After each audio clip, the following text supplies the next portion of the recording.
300 गाड़ियों का काफिला, 3 लाख समर्थक, बरी होने के बाद दबदबा किंग का शक्ति प्रदर्शन।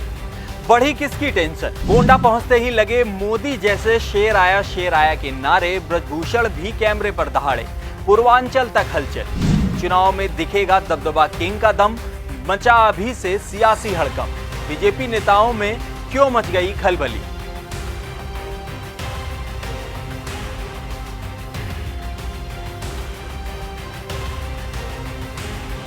कहते हैं सियासत में ताकत भाषणों से नहीं, भीड़ से मापी जाती है। गोंडा में ब्रजभूषण के स्वागत में उमड़ी भीड़ और सैकड़ों गाड़ियों का काफिला देखकर राजनीतिक हलकों में एक ही सवाल गूंजने लगा, क्या यह सिर्फ स्वागत था या 2027 की बड़ी दस्तक?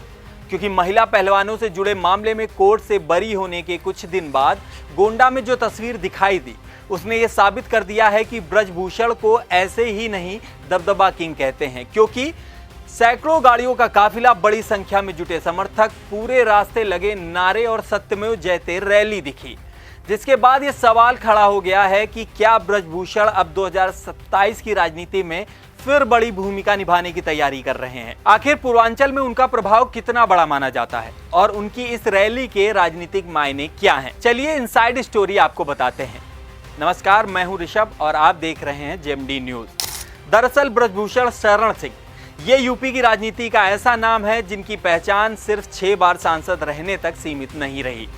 लंबे समय तक उन्होंने कैसरगंज लोकसभा क्षेत्र का प्रतिनिधित्व किया और भारतीय कुश्ती महासंघ के अध्यक्ष भी रहे। गोंडा, कैसरगंज, बलरामपुर, बहराइच और आसपास के इलाकों में उनका राजनीतिक प्रभाव लंबे समय से चर्चा में रहा। स्थानीय राजनीति में उन्हें मजबूत संगठन क्षमता और बड़े जनसंपर्क वाले नेता के तौर पर देखा जाता है। यही वजह है कि जब महिला पहलवानों से जुड़े मामले में अदालत से उन्हें राहत मिली, तो उसके बाद उनकी पहली बड़ी सार्वजनिक रैली पर पूरे प्रदेश की नजर टिक गई। बता दें, कोर्ट से राहत मिलने के बाद ब्रजभूषण चार्टर्ड विमान से अयोध्या पहुंचे। वहां से करीब 300 गाड़ियों के काफिले के साथ गोंडा रवाना हुए। रास्ते भर समर्थकों ने उनका स्वागत किया। कई जगह फूल बरसाए गए, ढोल नगाड़े बजे और शेर आया जैसे नारे सुनाई दिए। गोंडा पहुंचने से पहले उन्होंने नंदिनी गौ माता मंदिर में पूजा अर्चना की और फिर सत्यमेव जयते रैली में पहुंचे। आयोजकों का दावा है कि रैली में 2 से 3 लाख समर्थक शामिल हुए। रैली स्थल पर विशाल मंच, भोजन, पेयजल, पार्किंग और सुरक्षा की व्यापक व्यवस्था की गई थी। समर्थकों के लिए 40 क्विंटल लड्डू और बड़ी संख्या में भोजन की भी तैयारी की गई थी। 300 गाड़ियों का दिखा काफिला, 2 से 3 लाख समर्थकों का दावा, गोंडा में दिखा बड़ा शक्ति प्रदर्शन। जी हां, लेकिन ये रैली सिर्फ स्वागत तक सीमित नहीं रही, क्योंकि अपने संबोधन में ब्रजभूषण ने कहा कि अगर एक भी आरोप सही साबित होता तो वो खुद फांसी पर चढ़ जाते। उन्होंने कहा कि उन्होंने कभी अदालत से दूरी नहीं बनाई और हर तारीख पर पेश हुए। साथ ही उन्होंने अपने ऊपर लगे आरोपों, आंदोलन और विपक्ष को लेकर भी हुंकार भरी। उन्होंने ये भी कहा कि अगर कोई हाई कोर्ट जाना चाहता है तो ये उसका अधिकार है। मैं 11 बजे अयोध्या आया। सबसे पहले हनुमानगढ़ी, जहाँ का सदैव आशीर्वाद मेरे पास रहता है, उनका दर्शन किया। दर्शन के उपरांत मैं आया और एयरपोर्ट से लेकर नंदिनी नगर तक, अब लाखों थे कि हजारों में थे वो तो अनुमान आप लोग लगाएंगे, लेकिन बहुत बड़ी संख्या में मुझे लगता है कि प्रदेश का कोई जिला ऐसा नहीं है, बुंदेलखंड से लेकर के पश्चिम तक की भागीदारी थी। इस बयान और भीड़ के बाद सवाल है कि पूरे शक्ति प्रदर्शन के राजनीतिक मायने क्या हैं? जानकार मान रहे हैं कि 2027 के पहले ये रैली सिर्फ धन्यवाद कार्यक्रम नहीं, बल्कि राजनीतिक सक्रियता का संकेत भी मानी जा रही है।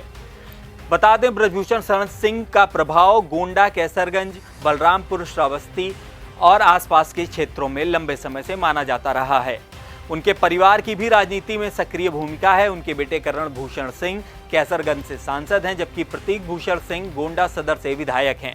ऐसे में उनकी सक्रियता को पूर्वांचल की राजनीति के संदर्भ में भी देखा जा रहा है। कोर्ट से बरी होने के बाद अब सियासी गलियारों में ये भी चर्चा तेज है कि आगे ब्रजभूषण की भूमिका क्या होगी। कुछ लोग मानते हैं कि वो 2027 के विधानसभा चुनाव में पार्टी के लिए प्रचार और संगठन में सक्रिय भूमिका निभा सकते हैं। कुछ के मुताबिक उन्हें संगठन में बड़ी जिम्मेदारी मिल सकती है, जबकि कुछ चर्चाओं में उनके चुनाव लड़ने की संभावनाओं का भी जिक्र होता है।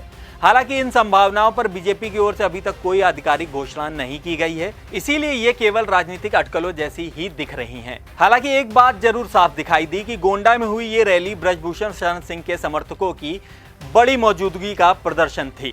फिलहाल सत्यमेव जयते रैली खत्म हो चुकी है, लेकिन उससे निकला राजनीतिक संदेश बीजेपी खेमे में भी हलचल पैदा कर रहा है। कोर्ट से राहत मिलने के बाद ब्रजभूषण ने समर्थकों के बीच अपनी मौजूदगी दर्ज कराई और बड़ी भीड़ के साथ शक्ति प्रदर्शन किया। अब सवाल यह है कि क्या ये सिर्फ धन्यवाद रैली थी या फिर 2027 के चुनावी अभियान की शुरुआती दस्तक? इसका जवाब आने वाले महीनों में पार्टी की रणनीति, उम्मीदवारों के चयन और पूर्वांचल की राजनीतिक हलचल के साथ साफ होगा। लेकिन इतना जरूर है कि गोंडा से निकली इस रैली ने एक बार फिर ब्रजभूषण शरण सिंह को उत्तर प्रदेश की राजनीति के केंद्र में ला खड़ा किया है। इस स्टोरी पर आपकी क्या राय है, कमेंट में जरूर बताएं। साथ ही चैनल को फॉलो करना ना भूलें।